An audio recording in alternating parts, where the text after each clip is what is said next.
다 찾으신 줄로 믿고 우리 한 목소리로 같이 읽도록 하시겠습니다. 명절 끝날 곧 큰 날에 예수께서 서서 외쳐 이르시되 누구든지 목마르거든 내게로 와서 마시라.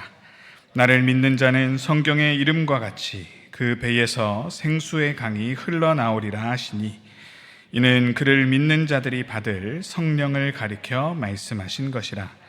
예수께서 아직 영광을 받지 아니하셨으므로 성령이 아직 그들에게 계시지 아니하시더라. 아멘. 할렐루야. 네, 복된 밤입니다 라고 우리 옆에 있는 성도님들께 함께 인사했으면 좋겠습니다. 네, 참으로 복된 밤입니다. 잘 오셨습니다. 네, 오늘 5월을 시작하는 날 우리는 온천 행복축제를 위한 지역별 금요 성령 집회 첫 모임으로 모였습니다. 오늘 우리 특송한 우리 1지역부터 시작해서 4지역까지, 그리고 또 시니어로부터 시작해서 다음 세대까지 온 교회가 한마음이 되어서 한 달간 기도할 때 우리 성령님의 역사하심이 우리 온천교회 가운데 아주 풍성히 드러날 줄 믿습니다. 네, 그래서 올해부로 5월 1일이 노동절 공휴일로 지정되었지요. 이 휴식하는 날이라고 해서 경배와 기도도 쉬어버리는 것이 아니라 오늘을 또 시간을 내고 하나님 앞에 구별하여 나온 우리 온천교회 성도님들을 하나님께서 어떤 눈빛으로 바라보실까요? 하나님의 시선이 지금 이 자리에 머물고 계신 줄 믿습니다. 그리고 여러분들께서 바로 하나님이 귀 기울여 들으시는 바로 그 한 사람, 아브라함처럼 참으로 중보하기에 적합한 그러한 사람들인 줄을 확신하며 감사함으로 이 시간 말씀 전하고자 합니다. 우리가 온천교회를 준비하면서 무슨 집회로 모였죠? 성령 집회로 모였습니다. 그래서 우리가 이 성령님께 무엇을 기대함으로 모여야 할까요? 함께 기도하기에 앞서서 하나님의 뜻대로 성도를 위하여 간구하신다라고 하시는 이 성령님의 생각을 먼저 들었으면 좋겠습니다. 오늘 본문은 우리가 읽은 대로 초막절에 이 예루살렘 성전을 방문하신 예수님을 보도록 하고 있습니다. 예수님이 아무 이유 없이 예루살렘 성전에 들른 것은 아니었습니다. 그분은 이 절기 때마다 예루살렘 성전을 방문하셨는데요, 특별히 그렇게 방문하신 이유는 절기를 통해 하나님께서 예비하신 그것을 성취하시는 메시아로서 자신을 온 이스라엘에게 계시하기를 원하셨기 때문이었습니다. 그래서 특별히 오늘 기념하는 절기는 초막절입니다. 초막절은 우리 달력으로는 10월 달인데요, 광야 40년의 역사를 기념하는 그러한 절기입니다. 이 기간 동안 그래서 이스라엘 백성들은 집을 떠나서 초막을 짓고 그 초막에서 일주일을 보냈습니다. 여기에 더해서 이 초막절은 한 가지 특징이 더 있는데요, 바로 추수감사하는 절기였다라는 것입니다. 그래서 수장절, 곡식을 거두어 보관하는 날이라고도 불렀습니다. 덕분에 이 유월절이나 오순절 같은 절기들보다 2배 더 많은 제물을 하나님 앞에 올려드리는 연중 가장 큰 그러한 행사였습니다. 그렇게 추수에 감사하며 내년 농사에 필요한 이른 비도 우리에게 내려달라라고 간구하는 1년 중 가장 행복한 날에 또 내년을 기약하는 그러한 날이었습니다. 이런 점을 보면요, 이 초막절은 물과 관련이 깊은 절기인 것을 우리가 알 수 있습니다. 여러분, 이 광야 40년을 기억한다라고 했을 때 광야에서 가장 필요한 것이 무엇일까요? 물입니다. 물론 음식도 있지만 물입니다. 이 마사와 무리바라는 유서 깊은 장소가 있습니다. 그곳은 그들이 이제 애굽을 나온 이후에 하나님 앞에 범죄한 장소입니다. 왜요? 목이 말랐어요. 그들은 물이 없어서 너무 기갈해서 여호와를 시험하여 이르기를 여호와께서 우리 중에 계신가 안 계신가의 문제로 크게 다퉜다라고 이야기하고 있습니다. 여러분, 초막에 거하면서 이스라엘은 그 40년 동안 무엇을 기억하겠습니까? 애굽에서 나온 것들도 기억하겠지만 범죄했던 현장도 함께 기억하므로 오늘 우리가 구하고 있는 이 물이 얼마나 중요한가, 이것을 기억했을 것입니다. 이 물은 하나님의 임재와 또한 하나님의 은혜를 담보하는 그러한 증거로서 이 물이 있는 것은 하나님이 오늘도 함께 하신다라는 그러한 중요한 것이라고 기억하고 전했을 것입니다. 그럼 농사에 있어서도 마찬가지입니다. 이들이 이른 비를 구했다라고 하는데요, 이스라엘의 이 초막절은 이제 비가 내리지 않아서 딱딱한 건기입니다. 그래서 하나님께서 이른 비로 내년 농사를 예비하셔서 바닥을 부드럽게 해주시지 않으면 씨를 뿌릴 수 없고, 그렇다면 내년에는 드릴 것이 없어지는 것이죠. 그래서 이들은 이 물을 간절하게 구하며 또한 이 물을 하나님 앞에 내려달라고 간구한 것입니다. 그래서 이 초막절 내내 관제라고 부르는 의식이 진행되었다라고 성경에는 나오지 않지만 이 미시나라는 유대인들의 규정집을 보면 나와 있습니다. 그것을 참고해 보면요, 제사장들이 실로암 연못에서 금으로 된 통에 물을 길어다가 그것을 들고 행진을 합니다. 할렐 찬송이라고 부르는 시편 113편에서 118편을 돌아가면서 부르면서 성전으로 행진하여 나팔 소리와 함께 그곳에 있는 제단에 물을 부었다라고 합니다. 그들에게 매년 행하는 이 의식은요, 여호와께서 간구했더니 광야에서 물을 내신 것, 그것에 대한 기념이고, 또한 마지막 날에 하나님께서 성령을 부어주시기를 기원하는 그러한 중요한 내용이었습니다. 그러니 예수님께서 이 초막절에 성전을 찾으신 것은요, 이 의식이 이미 이루어졌다라고 말씀해 주시기 위해서였다라는 것입니다. 이제 곧 이 성전 가운데 너네가 성취되기를 간구하는 그 내용이 나를 통해서 이루어질 것이다. 저 건물로서의 성전이 아니라 너희를 위해 죽으시고 부활하신 예수 그리스도의 그 성전된 몸을 통해서 앞으로 이루어질 것이다 라고 선포하러 오셨다라는 것입니다. 그렇다면 우리가 예수님의 선포를 들으면서 들어야 할 영적 교훈은 무엇일까요? 두 가지를 제시하고자 하는데요, 첫 번째는 우리가 생명수를 충분히 마셔야 한다라는 사실입니다. 예수님의 선포를 다시 한번 우리가 들어볼까요? 요한복음 7장 37절과 39절 함께 읽어보시겠습니다. 명절 끝날 곧 큰 날에 예수께서 서서 외쳐 이르시되 누구든지 목마르거든 내게로 와서 마시라. 이는 그를 믿는 자들이 받을 성령을 가리켜 말씀하신 것이라 하셨습니다. 여러분, 물은 생명입니다.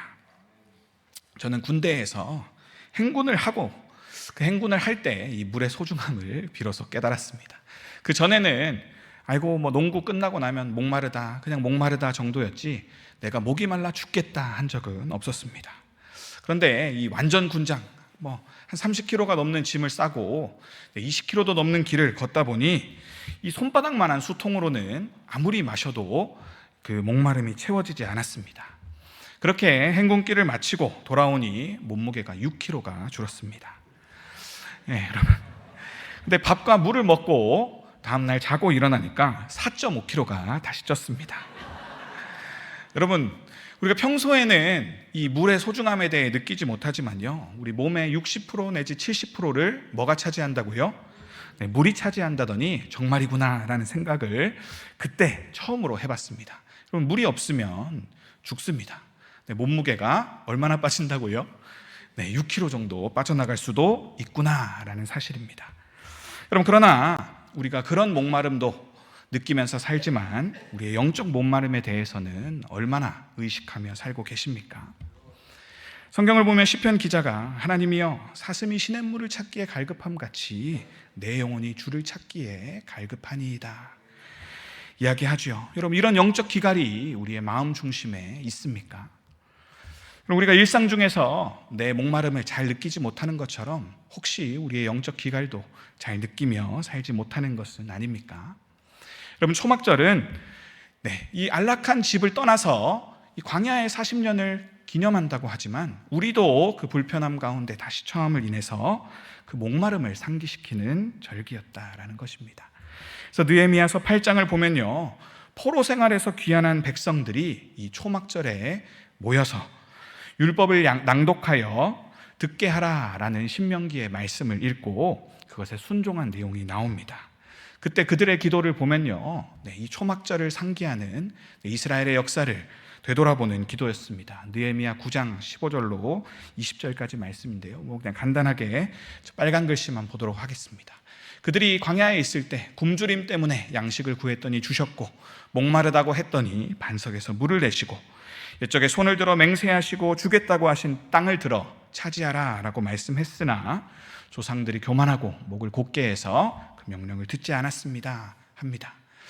그런데도 주님께서는 그들을 광야에 버리시지 않고요, 구름 기둥과 불 기둥으로 길을 인도하사 그들이 어디로 가야 할지 길을 알려주셨고, 20절 말씀을 보면요, 주의 선한 영을 주사 그들을 가르치시며 주의 만나가 그들의 입에서 끊어지지 않게 하시고 그들의 목마름을 인하여 그들에게 뭐를 주셨다고요?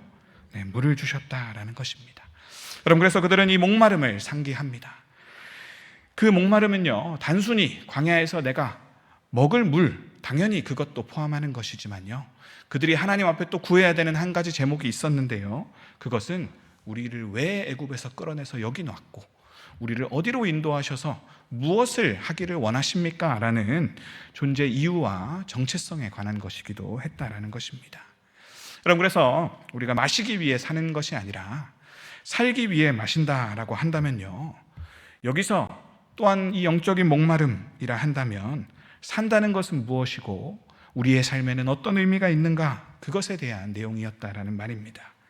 그것은 과거에는 약속의 땅에 이르도록 하시는 하나님의 확실한 인도를 갈망하는 것이었고요, 포로기 이후에는 우리가 약속의 땅에 돌아와서 성벽도 재건하고 성전도 지어놨지만 여전히 외세에 시달리며, 그리고 하나님 나라가 아직 이루어지지 않는 것 같은데 하나님은 우리에게 무엇을 기대하고 어떻게 살기를 원하십니까? 하는 문제에 대한 답을 구했다라는 것입니다.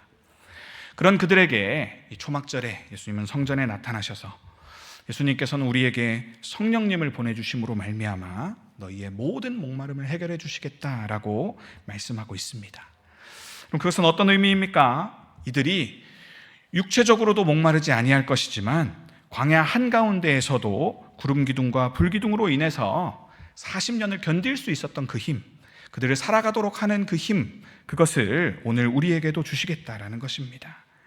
어떻게 살아야 합니까? 뿐 아니라 우리가 왜 살아야 합니까? 라는 것에 대해서도 분명히 알고 그 목적이 있는 삶으로 여러분들을 초대하시겠다라는 말씀입니다. 그래서 그들은 하나님께 부름을 받아서 구별된 백성으로 세상을 다스리는 왕같은 제사장으로 부름받았음을 이 성령님이 우리 마음 가운데 거하시며 날마다 새로운 은혜로 확실히 알게 하시겠다라는 말씀입니다. 여러분, 그러나 안타까운 점은요, 당시 이스라엘은 그런 성전으로, 참된 성전, 완성된 성전으로 오신 예수 그리스도, 그분이 베푸시는 표적을 보면서도 이 그리스도 예수님과 그가 열어가시는 새 시대를 전혀 보지 못했다는 사실에 있습니다. 여러분, 왜였을까요?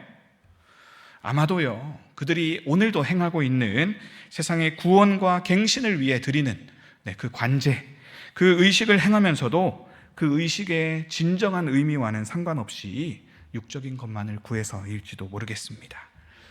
그들은 아마 이 성전에서 무엇을 하라고 하나님이 명령하셨는지 그 성전의 본래 목적은 잃어버린 채로 당장 내년의 농사만 걱정하며 이방인 마냥 기계적으로 기우제를 지냈을지 모르겠습니다. 왜 그렇게 생각합니까? 한다면요, 그게 아니라면 당장 병자가 고쳐지고 죄가 사해지며 귀신이 쫓겨나가고 묶인 자가 자유케 되는 그러한 놀라운 일들을 보면서 감히 예수님을 죽일 생각은 하지 못했을 것입니다. 여러분, 그것은 얼마나 놀라운 일이었습니까? 오늘 일어나는 이렇게 이가 금으로 변하는 그 정도의 기적이 아닙니다. 정말로 이 세상에 활력이 돌아오며 저런 자들도 살아난다고? 저 병들어서 성전에 못 오던 사람들이 성전에 올 수 있게 되었다고? 여러분, 이 마른 뼈가 살아나는 것 같은 이 세상이 들썩거리는 일들이 일어나고 있는데, 그러한 예언의 성취를 보면서도 그것을 더 구하지 않고 그 일에 동참하지도 않고 있다라는 이 사실은요, 이 성전에 예배하러 나와왔던 그들의 초점이 어긋나 있다라는 사실 아니었을까요? 그럼 야구선수 이대호 유튜브를 보다 보니요, 나온 내용인데 MLB의 LA 다저스에서 뛰는 야마모토 요시노부라는 그 투수 이야기가 나왔습니다. 네, 아시아 투수로는 최초로 작년 월드 시리즈 MVP를 차지했는데요. 롯데의 최동원 선수를 떠올리시면 될 것 같습니다. 혹사에 가깝도록 팀이 필요할 때마다 나와서 공을 던지라 하는데도 부상 없이 자기 역할을 해내고 무려 원정 경기 4경기 중에서 3경기에 승리하면서 이 팀이 그 월드 시리즈를 우승하는 데 최고의 기여를 했습니다. 그렇게 부르면 나와서 던질 수 있었던 연투의 비결에 대해서 그의 트레이너의 지론을 이야기하더랍니다. 그것은 이것입니다. 공을 던지는데 부상이 오면 안 되지 않느냐. 공을 던지면 오히려 더 건강해져야 된다. 운동을 하는데 왜 부상이 오냐. 여러분, 트레이너가 그렇게 가르쳤다라는 것입니다.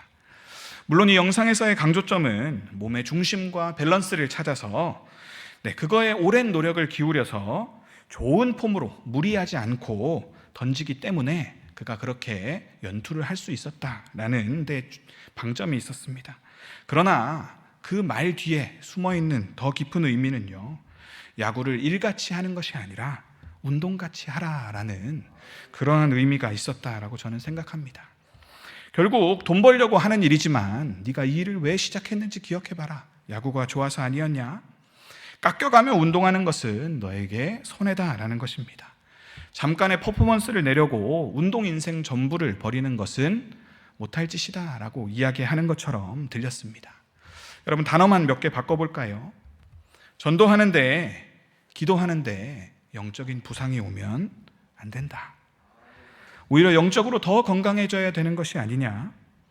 신앙생활하고 예배하고 그것을 똑바로 하고 있다면 왜 영적인 부상이 오냐? 여러분, 제 귀에는 그렇게 들렸습니다. 사랑하는 성도 여러분, 예배하는데 하나님과 멀어지고 있다면 그것은 비정상입니다. 우리가 야구를 운동으로 하는 게 아니라 프로니까 돈 받고 이기려고 해야 된다면 몸이 상하듯이 우리가 또 교회 일을 하는데 우리가 그런 식으로 헌신해서 영적으로 깎여나가는 것은 분명히 우리의 잘못된 초점 때문일 것이다 라고 성경은 이야기하는 것 같습니다. 우리가 제사를 열심히 드리면 뭐합니까? 그 제사의 참된 의미가 이루어졌고 그것이 성취됐고 예수님이 그것이 다 됐다 했는데 알아보지 못하고 동참하지 못하고 구하지 못했다면 결국 예수님과 상관없는 자로, 하나님 나라에서 멀어진 자로 드러나는 것 아니겠습니까? 그렇기 때문에 오늘 우리가 하고 있는 이 일들, 특별히 이 예배와 기도와 전도와 이 모든 것들을 어떤 목적으로 어떻게 열심히 하고 있는지가 중요하겠습니다. 그렇기 때문에 이 트레이너가 말하는 대로 우리의 중심을 회복하고 오래 던질 수 있도록 균형을 찾아서 무엇이 중요한지, 우리에게 무엇이 올바른지 그것을 바르게 회복해서 균형 있게 나아가야 합니다. 여러분, 이처럼 신앙생활의 본질을 우리가 다시 찾을 수 있기를 원합니다. 신앙생활의 본질은 우리가 하나님을 먼저 섬기는 것이 아닙니다. 그것은 하나님이 우리에게 찾아오셔서 하나님이 우리를 섬겨주시고 우리 안에 하나님의 생기가 불어넣어지는 것이다 라고 말씀하십니다. 그렇게 성령이 우리 가운데 들어오시면 우리가 다시는 목마르지 않게 된다라고 예수님은 말씀하고 계십니다. 우리가 여전히 목마르다면 그것은 아직 진정한 성령님, 그 내주하시고 우리에게 말할 수 없는 만족함으로 우리에게 생기를 불어넣으시는 그분을 아직 못 만날 것일 수도 있다라고 생각하는 것이 옳겠습니다. 이 성령님이 함께 하시면요, 그 광야 같은 상황 속에서도 목적지도 모르고 가라는 대로 가는데도 계속 살고 따라갈 수 있는 목적과 의욕이 불어넣어졌던 것입니다. 여러분, 광야 40년을 추억한다라는 데는 그러한 의미가 있습니다. 여러분, 상황은 도저히 그렇지 않지만 성령님께서 우리와 내주하시고 동행하시면 그렇게 우리와 함께 하시는 그 하나님을 영과 진리로 예배하고 알아볼 수 있게 된다면요, 우리가 소진되기 이전에 반드시 채워지는 게 먼저다라고 성경은 이야기하고 있는 것입니다. 여러분, 이 성령 하나님께서 예수님을 통해 우리 가운데 주어졌기 때문에 성경은 교회를 만물 안에서 만물을 충만케 하시는 이의 충만이다라고 칭하고 있습니다. 여러분, 우리의 예배가 내가 하나님 앞에 진정으로 사랑받는 자녀처럼 존귀한 자임을 확신케 되는 그런 예배의 부흥이 일어날 수 있기를 원합니다. 그래서 우리의 인생이 더 이상 죄와 사망 앞에 종노릇하는 인생이 아니라 날마다 이 부활의 능력을 받아서 이 세상을 다스리는 왕노릇하는 인생이 되어야 하겠습니다. 우리 성경에 그렇게 하나님과 동행했던 자들의 이야기가 나오지 않습니까? 에녹처럼, 노아처럼, 모세처럼, 엘리야처럼, 다니엘처럼 우리가 하나님과 동행함으로 인해 죽음도 두려워하지 않고 오늘 주어진 하루를 힘있게 살아가는 옹골찬 인생이 저와 여러분들에게도 가능해지기를 이 시간 주님의 이름으로 축원합니다. 네, 우리 두 번째로 우리가 예수님의 선포를 통해 들어야 할 또 하나의 영적 교훈이 있다면 그것은 무엇일까요? 두 번째로 우리가 생명수를 충분하게 넘쳐 흘려보내야 한다라는 사실입니다. 우리 7장 38절 말씀 같이 읽도록 하겠습니다.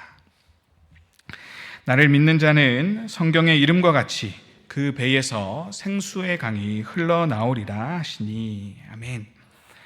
여러분, 이 배에서 생수의 강이 흘러나오는 이미지를 한번 떠올려 보시기를 바랍니다. 하나님이 원하시는 것은 우리 안에 영원히 솟아나는 샘물이 있어서 예배하는 자들은 결코 목마르지 않게 된다. 나를 믿는 자들은 영원한 만족을 갖고 살게 된다라는 내용입니다.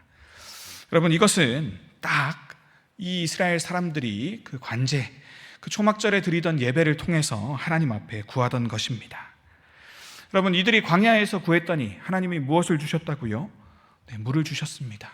그분은 반석에서 명했더니 물이 나도록 하는 놀라운 인도자 되심을 온 이스라엘이 보았습니다. 그리고요, 이렇게 배에서 생수의 강이 흘러나온다라고 할 때 떠오르는 또 하나의 이미지가 있지 않습니까? 그것은 에스겔 47장에 나오는 회복된 성전으로부터 흘러나오는 생명수의 강을 떠올리게 하지 않습니까? 여러분, 맛 잃은 소금이 어떻게 된다고요? 땅에 떨어져서 밟힌다라고 이야기하죠. 열매 맺지 못하는 가지가 어떻게 됩니까? 잘려나가 불에 살라진다라고 이야기하죠. 당시의 성전은 딱 그러한 상태였습니다. 겉은 헤롯이 이 이스라엘 백성들에게 환심을 사기 위해서 최고의 노력을 들여서 오랜 기간 지었기 때문에 그 어느 제자도 저것이 무너질 거라고 생각하지 않을 정도로 겉은 번지르르 했습니다. 그러나 회칠한 무덤인 그 당시 이스라엘 백성들처럼 그 안에는 하나님의 영광이 이미 떠나버려서 예수님은 그곳에 오셔서 이 성전은 제 기능을 못하고 있다. 이 성전은 더 이상 맛을 잃은 소금과 같고 열매 맺지 못하는 나무와 같아서 더 이상 아무런 죄도 처리할 수 없는 하나님의 영광이 떠난 자리가 아니냐, 그러한 성전은 무너져 내릴 것이다 라고 단언하셨습니다. 여러분, 예수님이 그렇게 선언하시고 나면 이스라엘은 애통해야 합니다. 성전이 없는 세상은요, 이 죄를 처리할 수 없어서 우리가 하나님께로 나아갈 수가 없는 그러한 세상입니다. 그래서 그곳은 이미 망한 세상과 같다라고 예수님은 이야기하신 것입니다. 그러나 예수님은 심판을 말씀하시지만 동시에 예수님은 그 성전이 허물어졌다가 며칠 만에요? 사흘 만에 다시 세워질 것이다 라고 말씀하십니다. 그리고 그 다시 세워진 성전에는 떠났던 하나님의 영광이 돌아와서 임할 것이다 라고 약속해 주십니다. 그렇게 예수님은 내가 너희를 위해서 죽고 너희를 위해서 다시 사는 것은 내가 하나님의 영광이 머무는 성전으로서 내가 그리스도의 책무를 다하기 위함이다 라고 말씀하고 계신 것입니다. 여러분, 그래서 그분은 이것을 위한 표적을 우리에게 많이 보여주셨습니다. 여러분, 굳이 예수님이 세례 요한에게 세례를 받으신 이유가 무엇이겠습니까? 비둘기처럼 그분의 머리 위에 성령이 임했다.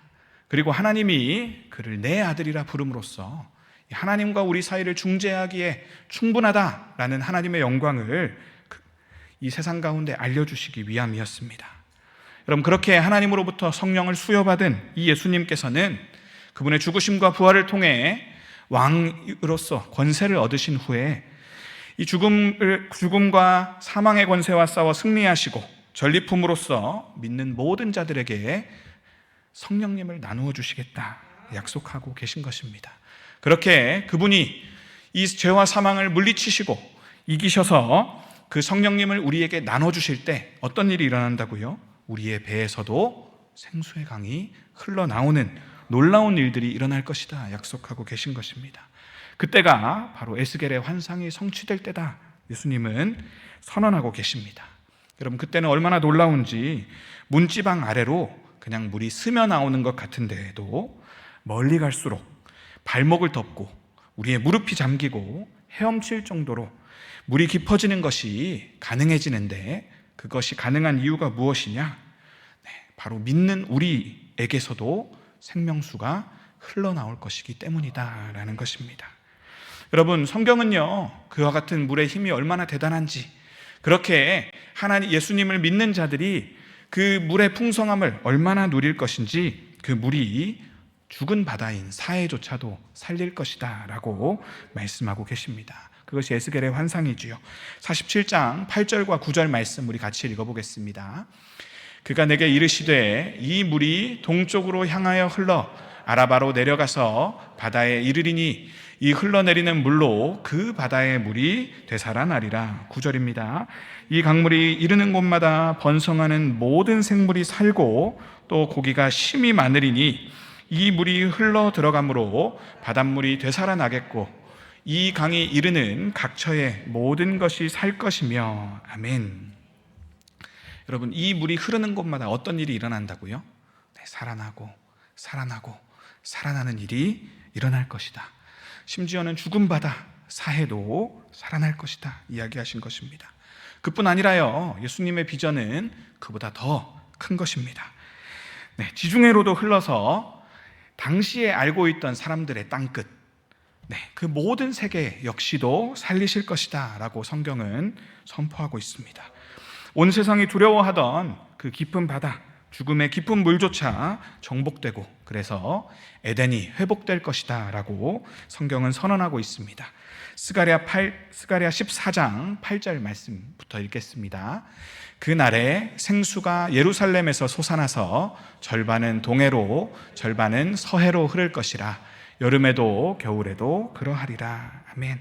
그럼 이 서해가 이스라엘 서쪽에 있는 지중해를 이야기하는 것입니다. 그 결과가 무엇입니까? 21절 말씀인데요, 역시 같이 읽겠습니다.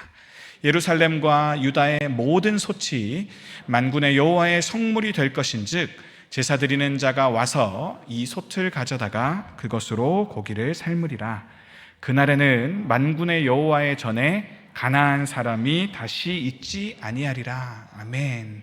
여러분, 오해하시면 안 됩니다. 가나안 사람들이 성전에 못 들어온다라는 얘기를 하시는 것이 결코 아닙니다. 여러분, 이것은 성전이 만민의 기도하는 집이 되게 해주소서라는 그 솔로몬의 기도가 온전히 이루어져서 모든 백성이 나와서 예배하는 집, 그래서 하나님께서 이 놀라운 포용으로 만민을 다스리시는 그러한 집이 될 거다라는 종말론적인 완성을 말씀하고 계신 것입니다. 그래서 이 가나안 사람이라 하면요, 가나안 혈통의 백성들이 아니라 영적으로 하나님을 대적하는, 특별히 그 가나안 땅에 경계하라 말씀하셨던 우상을 숭배하는 그 모든 백성이 다 없어져서 모두가 하나님의 성전에 하나님을 예배하러 올 것이다 라는 이야기입니다. 이러한 예언이 성취되는 것이 우리가 기대하는 계시록 21장과 22장의 새 하늘과 새 땅입니다. 그래서 새 하늘과 새 땅은 그냥 성전과도 같이 됩니다. 온 땅이 성전과 같이 회복되어서 그곳에 있는 사람들은 하나님의 형상과 같이 되어서 온 세상 어디를 둘러봐도 죄와 사망은 찾을 수도 없고 슬픔의 이유도 없고 모든 것이 회복되어 하나님의 영광만 가득한 그날이 올 것이다 라는 것이 성경의 약속이고, 이것은 예수님의 재림과 함께 이루어질 것입니다. 사랑하는 성도 여러분, 예수님이 우리에게 성령님을 수여해 주시는 것은 먼저는 우리를 살리시기 위함이 확실합니다. 하지만 거기서 끝이 아니죠. 더 나아가서 우리로 하여금 세상을 살리는 이 귀한 사명에 동참하도록 부르시는 귀한 부르심이기도 합니다. 그래서 이 두 가지는 연결되어서 끊을 수 없는 것이다 라고 성경은 이야기합니다. 그럼 우리는 장래 희망이 건물주일 정도로 무의도식하는 인생이 너무 좋아 보입니다. 이 세상에서 불로소득이 가장 아름다운 것 같습니다. 그러나 여러분, 영원히 그것을 지속한다 생각해 보십시오. 여러분들의 인생에 무슨 성취가 있을 것이며 여러분들이 오늘 숨쉬는 것에 무슨 의미가 있는 것입니까? 여러분, 그것이 영원히 지속된다면 그것은 견딜 수 없는 고통일 것입니다. 왜요? 우리는 하나님의 형상으로 지음받아서 일하고 다스림으로 하나님을 섬기는 존재로 창조되었기 때문입니다. 그래서 하나님 우리를 만드시고 생육하고 번성하고 정복하고 충만하라, 이 귀한 사명을 주심으로 그것을 하도록 한 것이 우리의 본능이요, 우리는 본능을 따라서 열심히 수고하고 땀을 흘릴 때 그것에서 나오는 열매와 성취감을 얻고 그것으로 하나님 앞에 가져다 드리는 것이 우리의 영광이다라고 성경은 말하고 있습니다. 그래서 오늘 요즘에 우리가 AI를 사용하고 있죠.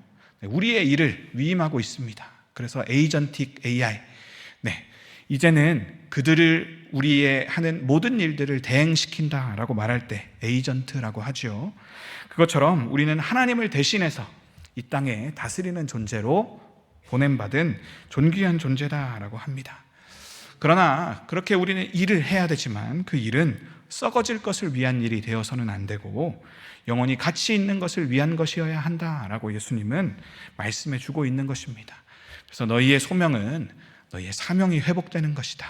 내가 소명을 줌을 통해서 너희의 일이 구원받고 오늘 살아가는 너희의 시간도 구원받는다라고 예수님은 우리를 향해 말씀하시며 우리를 의미 있는 일로 불러주신다라는 것입니다. 그럼 그렇기 때문에 이 삼위일체, 그 사랑에 넘쳐서 지음받은 우리의 존재는 이 삼위일체 하나님이 이루신 일, 그분께서 오늘 하고 계신 이 구속의 일과 그 구속의 연장인 선교로 이어질 수밖에 없는 관계임을 성경은 우리에게 나타내주고 있는데요, 그것이 요한복음 20장 21절 말씀입니다. 같이 한번 읽어보실까요?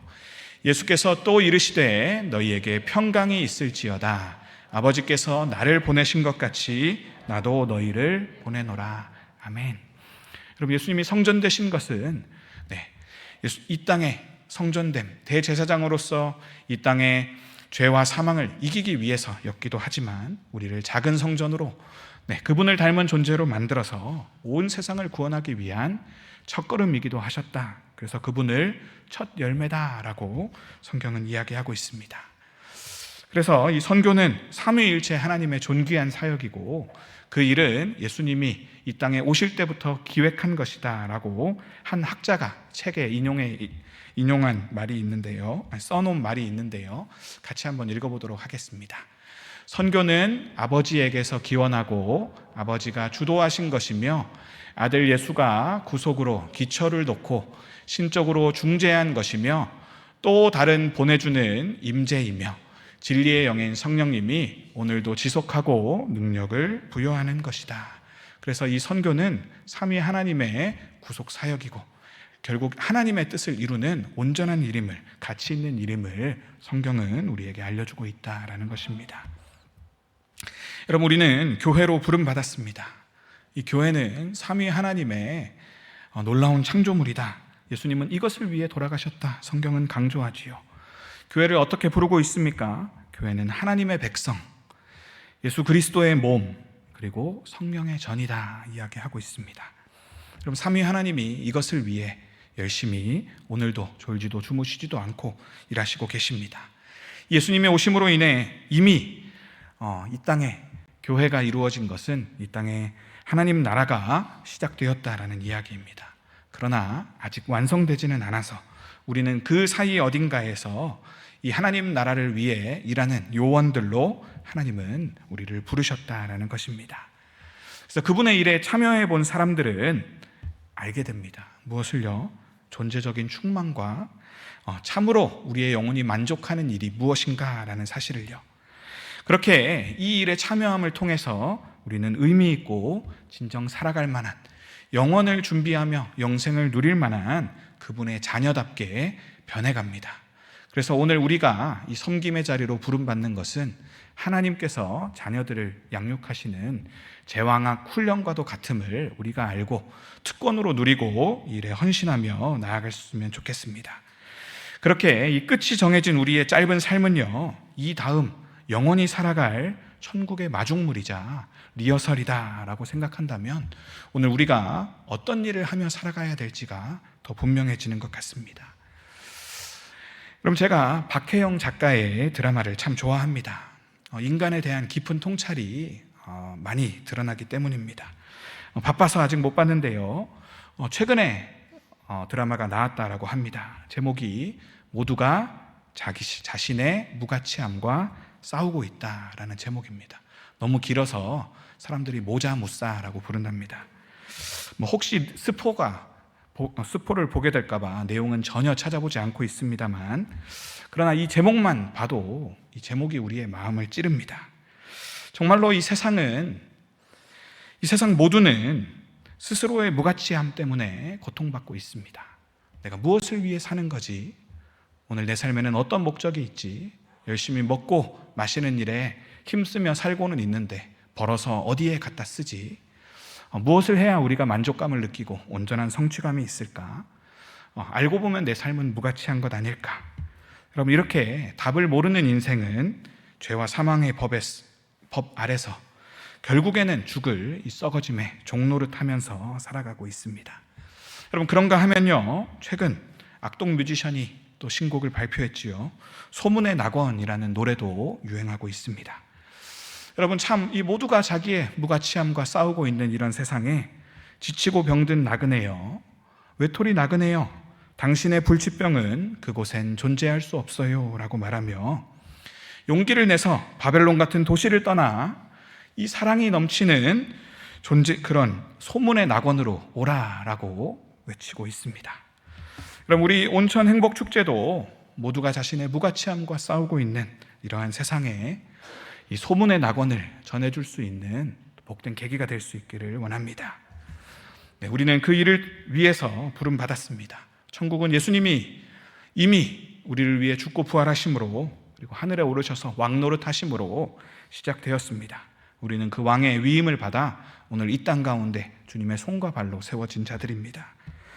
그 완성은 결국 누구의 손에 달려 있습니까? 예수님께 달려 있지만 머리이신 예수님은 우리를 사용하시겠다 말씀하십니다. 그러니 우리의 손에 그 막중한 일이 달려 있습니다.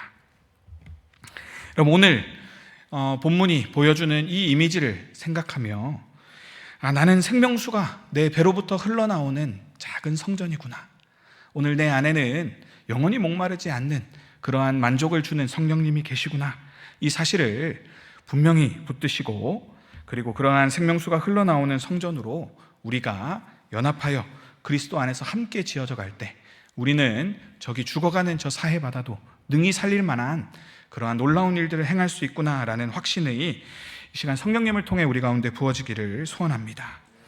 고린도전서 15장 45절인데요. 마지막으로 우리 같이 말씀 한번 읽겠습니다. 기록된 바 첫사람 아담은 생명이 되었다 함과 같이 마지막 아담은 살려주는 영이 되었나니. 아멘.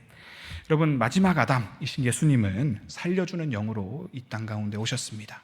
먼저는 우리를 살리십니다. 이 성령 충만을 먼저 누리시기를 바랍니다. 그리고 그분은 세상을 살려주시는 영으로 오늘도 일하고 계십니다. 안식일에도 쉬지 아니하신다 선포하십니다. 이 하나님의 일을 이루는 것이 너희도 모르는 내 비밀 양식이다 라고 말씀하실 정도로 그분은 이 일에 진심이십니다. 우리도 그 예수님을 따라 땅끝까지 이르러 증인될 수 있기를 바랍니다. 예수님뿐만 아니라 내 배에서도 생수의 강이 흘러나와서 오늘 그것이 누군가를 살리고 또 세상을 회복시키기를 원하고 바라고 기도할 때 우리의 인생이 무가치한 인생이 아니라 참으로 가치 있는 인생으로 느껴지고 이러한 일에 하나님이 우리를 부르셨구나 하고 하나님의 자녀답게 되어가는 놀라운 거룩해짐의 성화가 우리 가운데 일어나기를 원합니다. 예수님은 살리는 것은 영이니 육은 무익하니라. 내가 너희에게 이른 말은 영이요 생명이라 라고 말씀하십니다. 그러니 오늘 우리가 이스라엘 백성들처럼 다른 육의 일에 지나친 관심을 쏟음으로 이 살리는 영의 일을 놓치는 그러한 무지를 범하지 않았으면 좋겠습니다. 우리의 중심과 초점을 바로 해서 초막절에 헌물 켰던 이스라엘 백성의 반면교사 삼아서 오늘 우리 앞에 나타나시는 예수 그리스도를 우리 눈으로 보고 따라갈 수 있기를 원합니다. 그렇게 오늘 기도하는 이 밤 주의 전을 사모하는 열심히 예수님을 삼키셨듯 오늘 우리를 삼키고 나를 삼킬 수 있기를 소망합니다. 그래서 주님 앞에 주 예수여 어서 오시옵소서, 내가 세세토록 왕노릇할 준비가 되었습니다 라고 겸손히 아뢰는 저와 여러분들 되시기를 주님의 이름으로 축원합니다. 이 시간 말씀 붙들고 같이 기도하며 나아갔으면 좋겠습니다.